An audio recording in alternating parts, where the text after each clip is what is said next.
Hi, this is Mandi Griffin from the Georgia Department of Education, and I'm here to share with you our next power tip.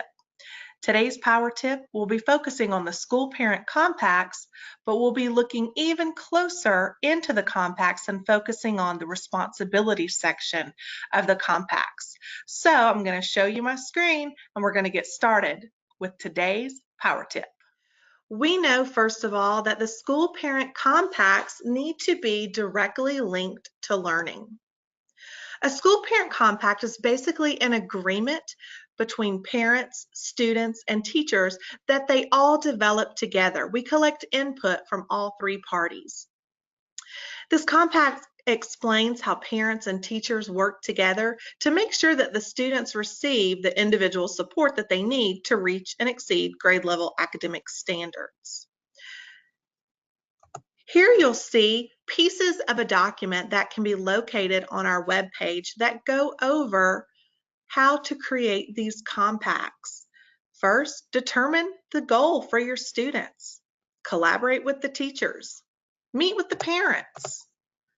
Talk with the students, get input from everyone. Then you're ready to finalize those revisions to the SchoolParent Compact and distribute and utilize. Don't just put them away, use them. Refer back to them.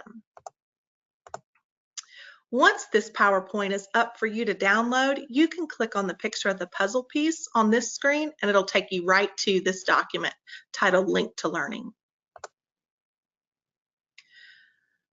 So the responsibility section of the compact should be directly linked to the goals.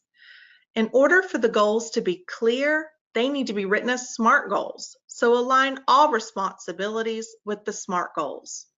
What are SMART goals? Let's go over that real quick. So goals should be specific. They should answer who, what, where, when, why, which. Define the goal as much as possible without a lot of wordy language. Who's involved? What do we want to accomplish? Where will it be done? Where will we be doing this? Goals should be measurable, from and to. Can we track the progress and measure the outcome? How much? How many? What percentage?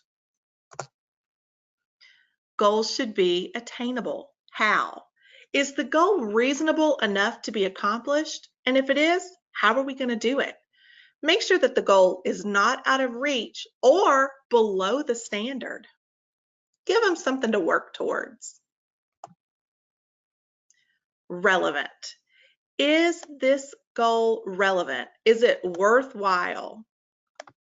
Is the goal about helping the students? And will it meet their needs? Is each goal consistent with the other goals? And does it fit with the immediate and long-term plans? And lastly, is it time-bound? When? Set a time limit that we're going to complete this step.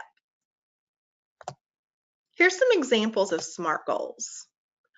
I'm not going to read all of these for you, but I'll hit a couple of them. Let's look at the elementary math in the purple section. This is a good example of a SMART goal. Example elementary school will increase the percentage of students scoring at developing learner or above from 79% to 84% as measured by the school year's Georgia Milestone End of Grade Assessment.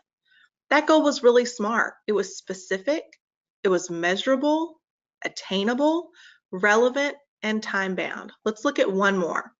How about high school English language arts in the light gray section?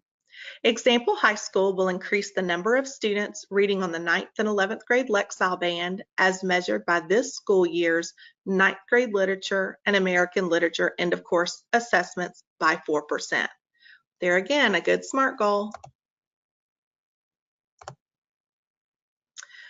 When completing your compacts, use the checklist that we have available for you on our webpage. Let's look at each section. So first, there's the school or teacher's responsibility. So the school or the teacher is going to provide specific activities and strategies to the family. These activities and strategies are above and beyond what you would normally do in a classroom. and they're for at-home learning. These are things that a teacher or a school is going to provide for parents or guardians to use at home with their child, and it's going to promote that student growth on a specific school or grade level academic achievement goal. The parent's responsibility will use those strategies that the school and the teachers are providing.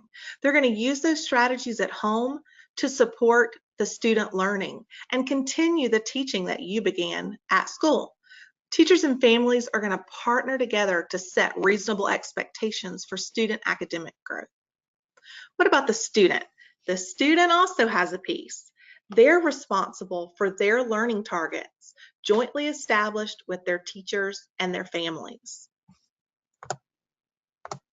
So here's some good examples of activities or strategies that focus on academic goals. Give parents math materials and links for additional math support. Host workshops for families to learn specific strategies that students can use to practice reading with structure and writing constructed responses in math and English language arts. Post writing strategies and examples for families on the school website to improve students' writing skills. Feature resources and homework information in weekly newsletters that families can use to reinforce current classroom instruction.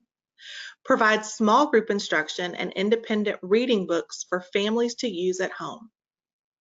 Notice how these activities and strategies were more than what a typical teacher would provide in a school day. It's just that next step. So here's some ideas of activities or strategies that we're not really looking for on the compacts. They're more behavioral focused. Enforce school and classroom rules fairly and consistently. Provide high quality curriculum and instruction. Promote and accurately report attendance. Provide parents reasonable access to staff. Provide parents opportunities to volunteer in their child's class.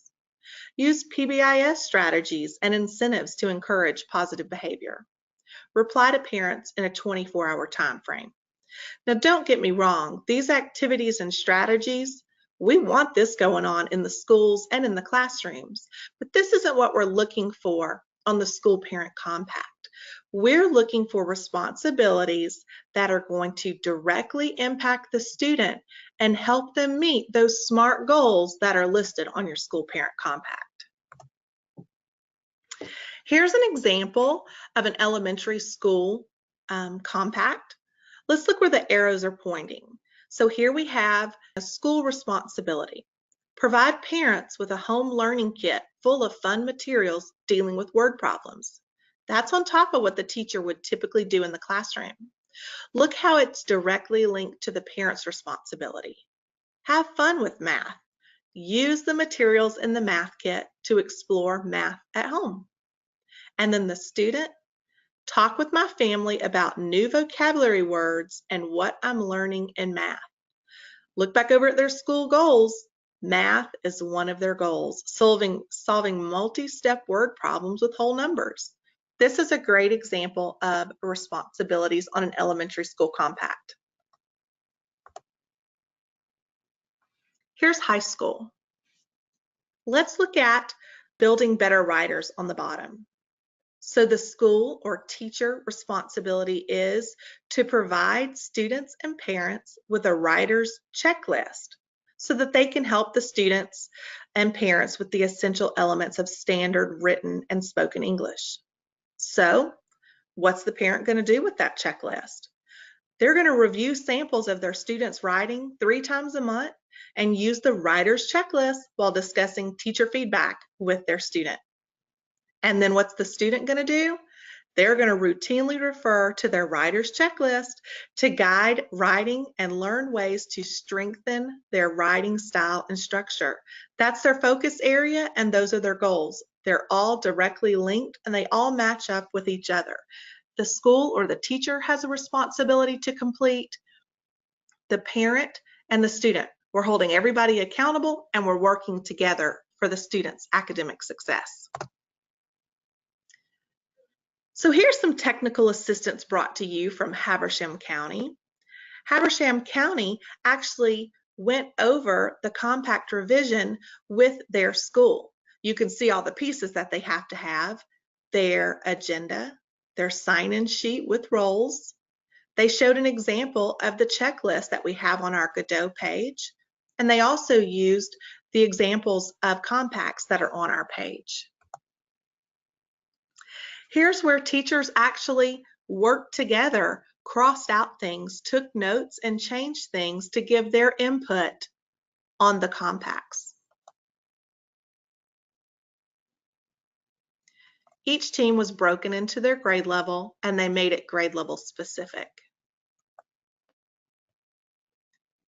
Lastly, I added this sheet here called the School Parent Compact Shared Responsibilities so that teachers and the school staff could really work together and get their thoughts organized. Again, when this PowerPoint is available for you, you can click right on these resources below to access the School Parent Compact Checklist, the School Parent Compact Focus Area Suggestions, the example of the elementary school compact, the example of the middle school compact, and the example of the high school compact. So that's it for today's Power Tip. We hope you learned a lot, and now you're ready to go power up with your Power Tip.